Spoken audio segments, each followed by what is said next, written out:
Bismillahirrahmanirrahim. Assalamualaikum warahmatullahi wabarakatuh. Perkenalkan, nama saya Elfat. Sehari-hari saya bertugas sebagai dosen tetap pada jurusan Pendidikan Fisika Universitas Haloleo. Pada kesempatan ini saya akan menyampaikan video pembelajaran sebagai salah satu persyaratan sertifikasi dosen tahun 2026, yaitu pernyataan diri dosen dalam unjuk kerja Tridharma pada unsur pendidikan dan pengajaran. Pada video ini saya akan menyampaikan pembelajaran singkat pada mata kuliah Matematika Fisika 1 pada semester genap tahun akademik 2025-2026. Mata kuliah ini sesuai dengan bidang kepakaran saya, yaitu pemodelan dan komputasi fisika. Mata kuliah ini merupakan mata kuliah wajib yang harus ditempuh oleh setiap mahasiswa di jurusan Pendidikan Fisika Universitas Haloleo pada semester 2. Mata kuliah ini membekali mahasiswa dengan konsep dan metode matematika yang menjadi dasar dalam mempelajari berbagai konsep fisika pada mata kuliah tingkat lanjut. Capaian pembelajaran mata kuliah ini terdiri atas 6 capaian. Yang pertama, mahasiswa mampu menerapkan konsep vektor dalam menyelesaikan berbagai persoalan fisika. Kedua, mahasiswa mampu memahami konsep integral lipat 1 maupun integral lipat 2. Ketiga, mahasiswa mampu memahami konsep matriks dan determinan. Keempat, mahasiswa mampu memahami konsep deret serta menerapkannya dalam menyelesaikan persoalan fisika. Kelima, mahasiswa mampu memahami dan menerapkan konsep diferensial parsial dalam menyelesaikan persoalan fisika. Dan yang terakhir adalah mahasiswa mampu memahami konsep persamaan diferensial biasa atau PDB orde 1 maupun orde 2 serta menerapkannya dalam menyelesaikan berbagai persoalan fisika. Adapun materi pokok yang akan diajarkan pada mata kuliah ini meliputi 6 pokok bahasan. Yang pertama, analisis vektor. Yang kedua adalah integral lipat atau multiple integral. Yang ketiga adalah aljabar linear. Keempat adalah konsep deret. Kelima adalah diferensial parsial, dan yang terakhir adalah persamaan diferensial biasa.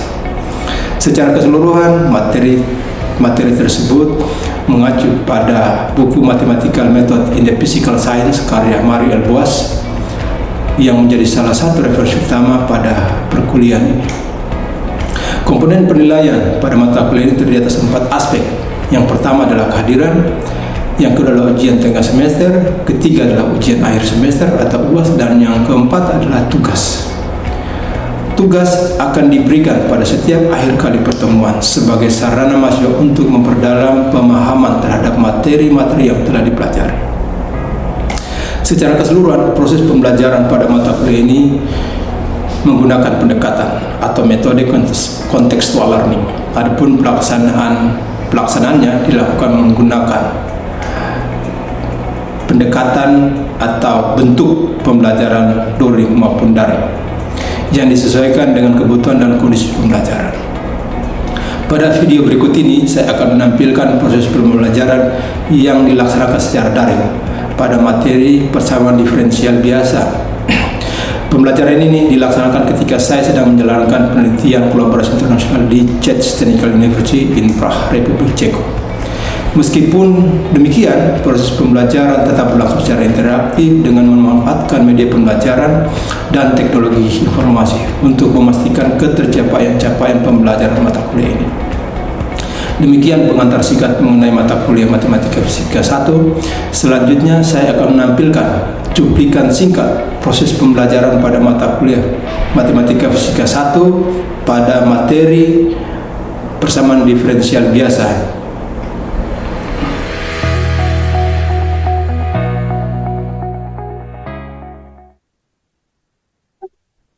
Warahmatullahi wabarakatuh. Waalaikumsalam warahmatullahi wabarakatuh. Jadi hari ini kita akan melaksanakan perkuliahan Matematika Fisika 1. Seperti biasa saya akan absen. Di sini saya sudah buatkan barcode. Silakan Anda scan barcode ini atau menggunakan link yang saya sudah bagikan di grup WhatsApp. Silakan Anda pergunakan link tersebut untuk masuk ke Google Form dan mengabsen diri Anda. Jangan lupa tulis nama dan stambuk. Batasnya itu 5 menit dari sekarang. Silakan. Jadi kita akan belajar tentang persamaan diferensial biasa. Nah, materi ini Anda bisa lihat atau Anda bisa buka bukunya di Marie L. Boas.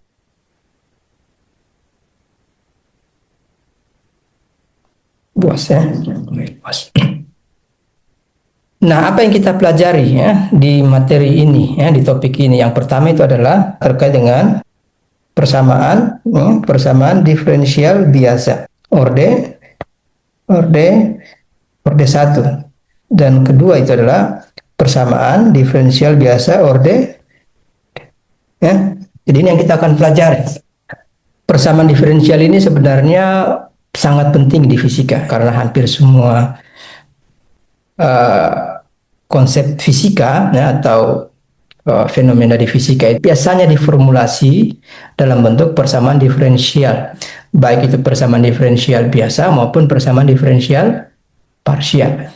Fokus kita di sini itu adalah kita pelajari persamaan diferensial biasa. Nanti Anda di semester depan ya di mata kuliah matematika fisika 2 Anda belajar persamaan diferensial parsial. Sebagai fondasinya itu kita akan belajar persamaan diferensial biasa di semester genap ini ya.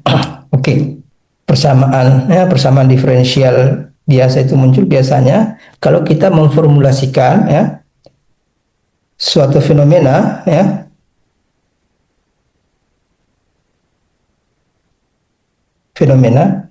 yang hanya bergantung satu variabel. Nah, jadi hanya bergantung oleh satu variabel saja. Nah, misalkan variabel waktu ya, atau variabel ruang. Variabel ruang dalam hal ini hanya komponen arah horizontal K atau arah vertikal K. Ya, itu bisa. Jadi bisa komponen misalkan dia bergantung terhadap waktu atau juga ruang.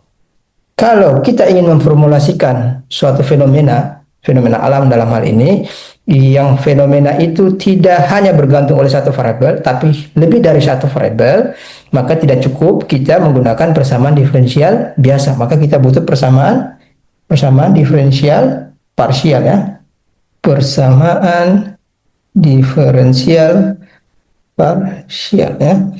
Materi ini Anda akan dapat di mata kuliah matematika fisika 2. Sekarang kita fokus kepada persamaan diferensial biasa ya. Jadi kita fokus pada persamaan diferensial biasa. Nah, biasanya persamaan ini sering sekali kita temukan. Ada yang bisa sebutkan atau di materi apa saja Anda bisa dapatkan persamaan diferensial biasa. Ada yang sudah belajar fisika dasar 1 ya. Fisika dasar 2 juga sudah. Biasanya di fisika dasar 1, fisika dasar 2 ini diajar aplikasi ya daripada persamaan diferensial biasa. Ada yang bisa izin menjawab, Pak? Silakan. Jadi salah satu contohnya dari diferensial biasa itu seperti pada perpindahan panas dan gelombang, Pak. Perpindahan panas dan gelombang, contoh. Iya. Ada perpindahan panas dan gelombang, Pak. Perpindahan panas dan gelombang. Ada lagi yang lain? Ini menarik ini ya. Ini semua ambil mata kuliah fisika dasar 2 ya? Ambil, Pak. Oke. Ada ya. Jadi di fisika dasar 2 itu ya, ada materi ya terkait dengan rangkaian RLC ya, atau rangkaian resistor, induktor, dan kapasitor.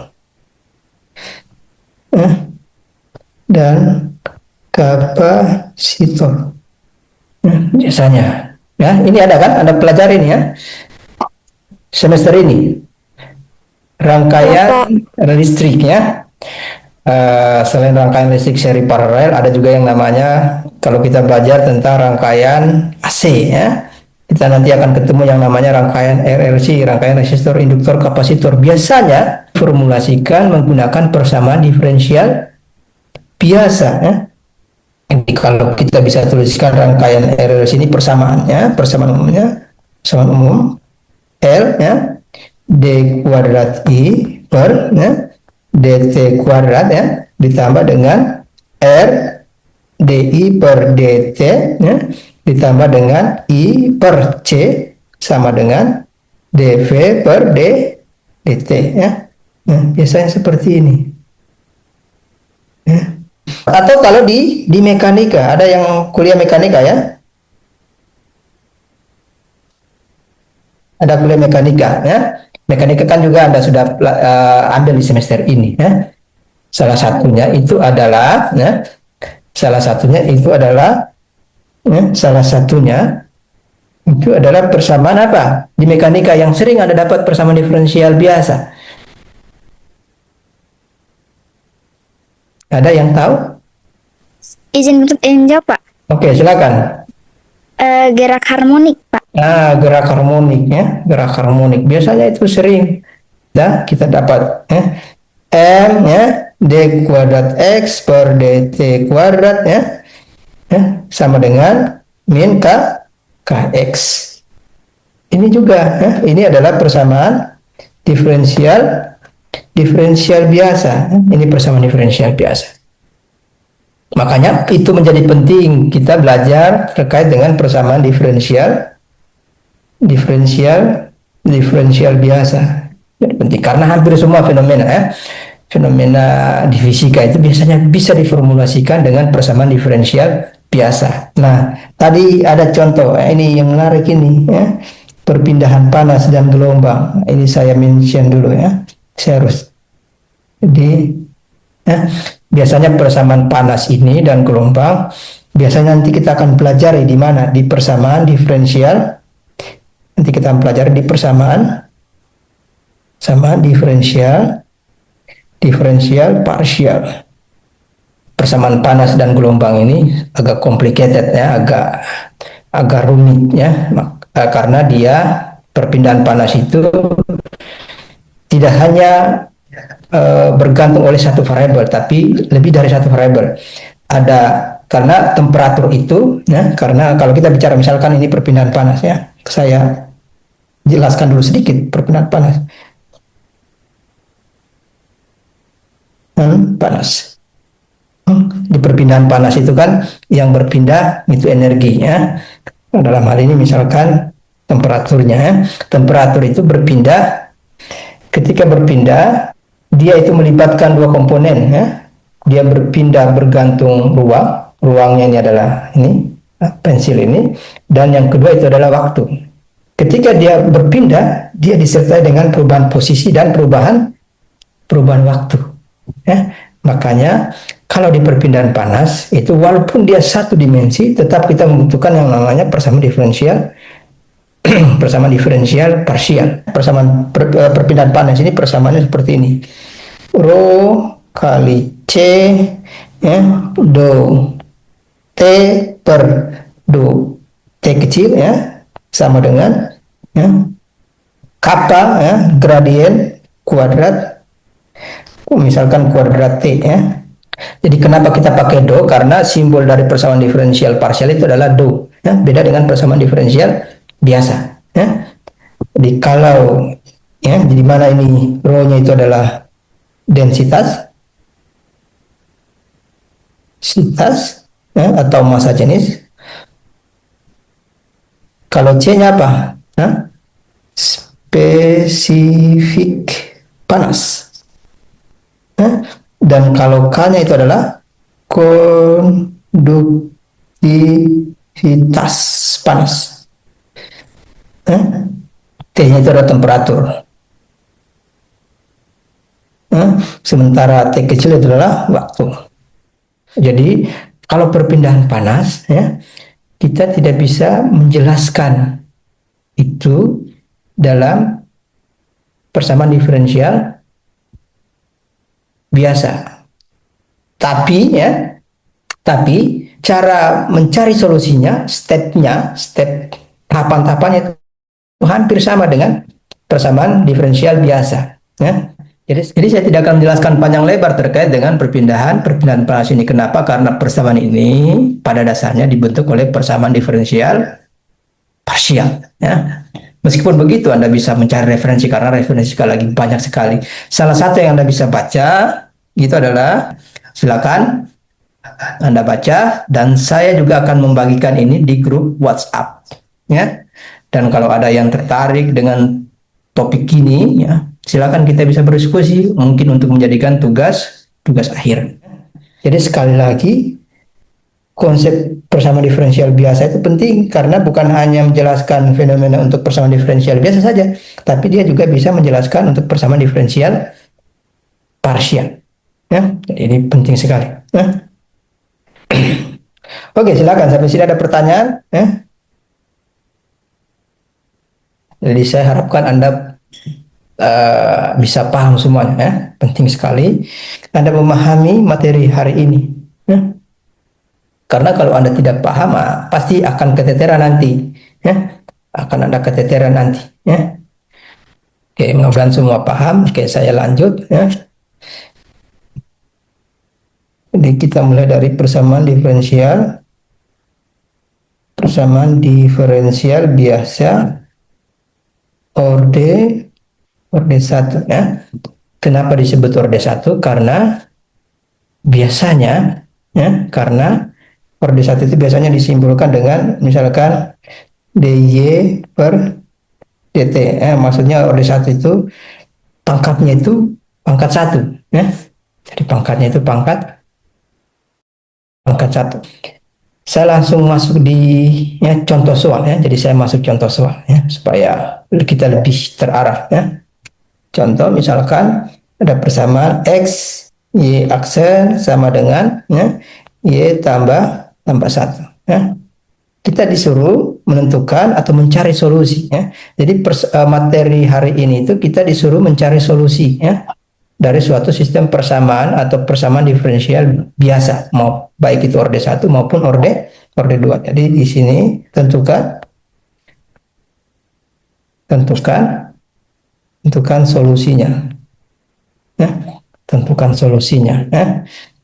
Berarti persamaan yang ini itu kita bisa tulis kembali menjadi x d, karena y itu bergantung terhadap x, maka y kita bisa tulis seperti ini.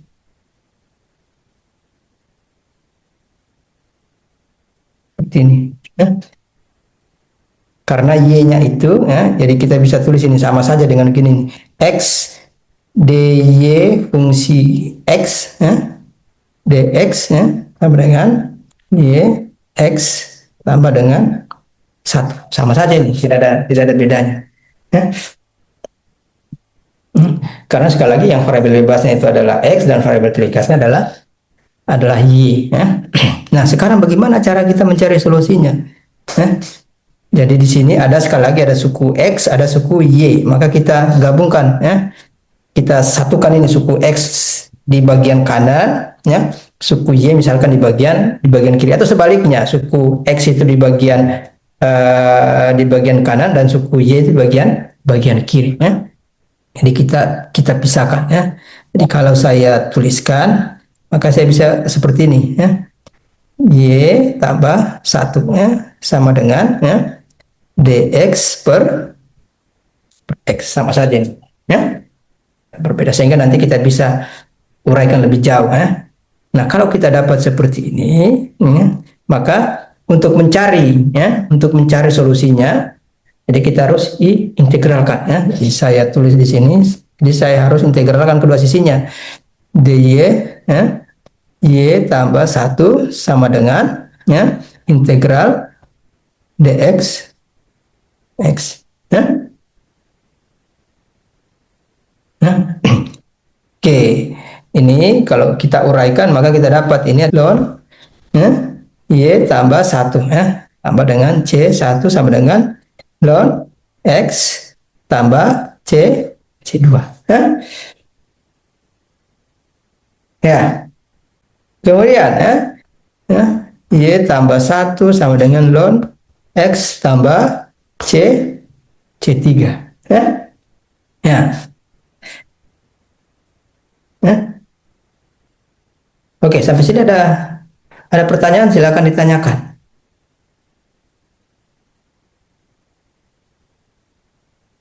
Sudah paham semua ini? Ya. Jadi konstanta 2 kurang konstanta 1 adalah konstanta 3. Ya.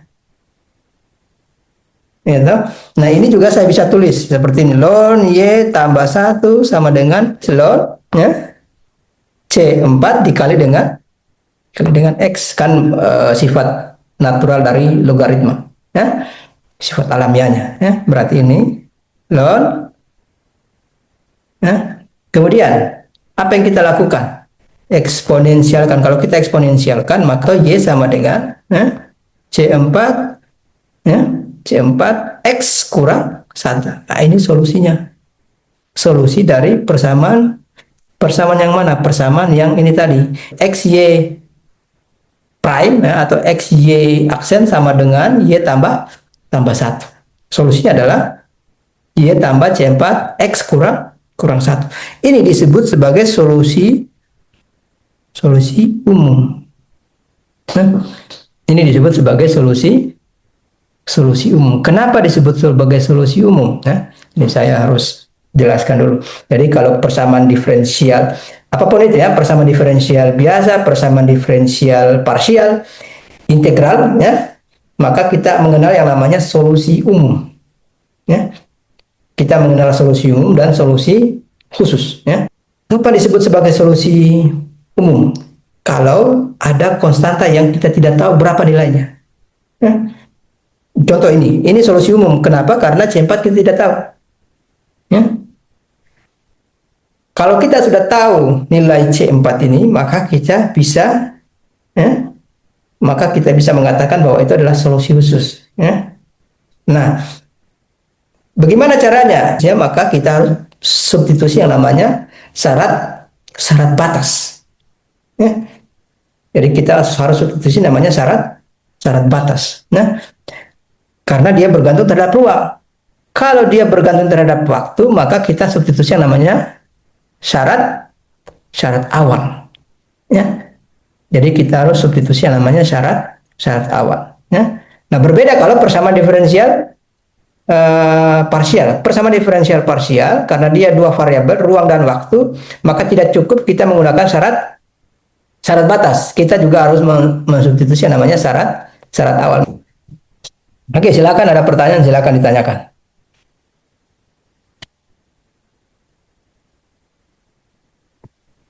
Oke ya, kalau tidak ada pertanyaan ya, untuk tugasnya ya, Anda bisa silakan dibuka buku BOAS ya, silakan dibuka buku BOAS di chapter 8 ya. Anda lihat ya, problem ya, section 2 ya.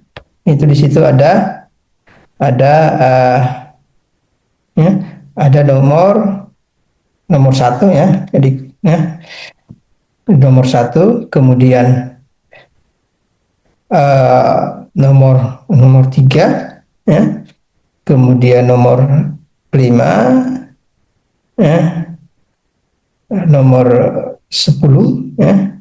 Dengan nomor 12 ya. Jadi kalau dilihat di situ, Anda di situ mencari ya solusi umum saja, tapi solusi khusus ya, karena di situ ada yang namanya syarat batas ya. Jadi contoh misalkan ya, sebelum saya tutup, di situ tuh contoh misalkan ya, ini di nomor 1 ya, ada persamaan XY aksen sama dengan Y ya, cari solusinya ya. Di situ nilai Y sama dengan 3 ketika ketika X sama dengan 2 ya.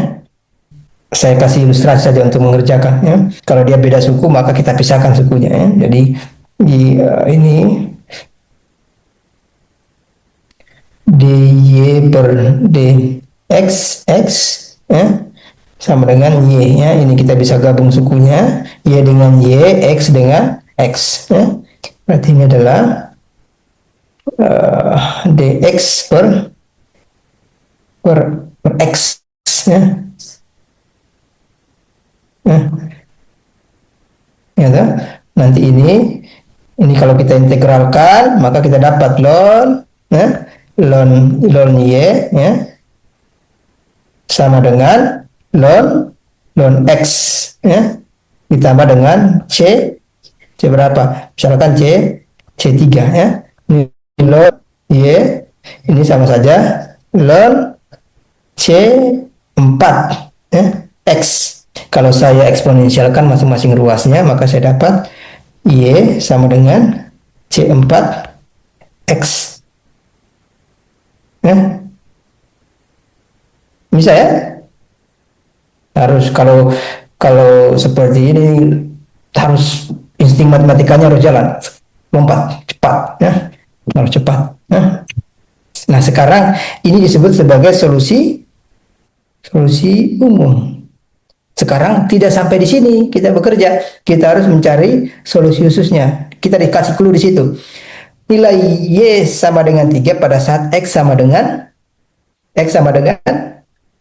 2. Berarti ya kita substitusi, berarti 3 sama dengan c4 diganti dengan di sini adalah 2. Kita ganti y-nya itu adalah 3, x-nya adalah 2. Berarti C4-nya berapa? Berapa? 3 per 2. Berarti kita sudah dapat nilai C4-nya. Berarti ya kita substitusi ya di persamaan y sama dengan C4 kali x. Berarti y sama dengan 3 per 2 kali dengan x. Nah, ini disebut sebagai solusi khusus. Solusi khusus untuk apa? Solusi khusus untuk syarat batas y sama dengan 3 pada x sama dengan 2. Jadi kenapa disebut sebagai solusi khusus? Karena dia hanya berlaku pada ya, syarat batas y sama dengan 3 jika x sama dengan 2. Kalau syarat batasnya saya ubah, y-nya sama dengan 1 pada saat x-nya sama dengan 3 misalkan, maka solusi khususnya itu pasti berubah. Solusi khususnya adalah sepertiga x. Oke, silakan ada pertanyaan, silakan ditanyakan. Tidak ada. Oke, saya cukupkan ya jadi hari ini ya. Terima kasih ya sudah mengikuti mata kuliah ini ya. Sekali lagi jangan lupa tugasnya ya. Jangan lupa tugasnya ya. Tugasnya itu adalah problem section 2. Nah, nanti dikirim ini ya, ditulis tangan ya, kemudian dikirim ke Google Drive. Waktunya itu deadline-nya nanti saya akan berikan ya di grup WhatsApp. Oke. Jadi, saya perlu ingatkan sekali lagi dalam hal Anda mengerjakan tugas baik itu individu maupun tugas kelompok, silakan Anda mematuhi aturan rambu-rambu yang ada pada indikator penilaian. Di mana itu indikator penilaian adanya di RPS ya. Sehingga Anda dapat nilai terbaik. Jangan sampai Anda lalai. Karena kalau Anda lalai, maka konsekuensinya itu ada pada nilai akhir semester ya.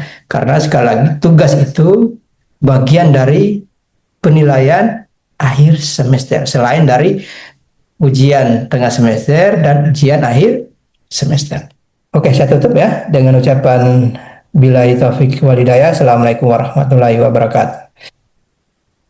Waalaikumsalam. Waalaikumsalam warahmatullahi wabarakatuh. Terima kasih Pak.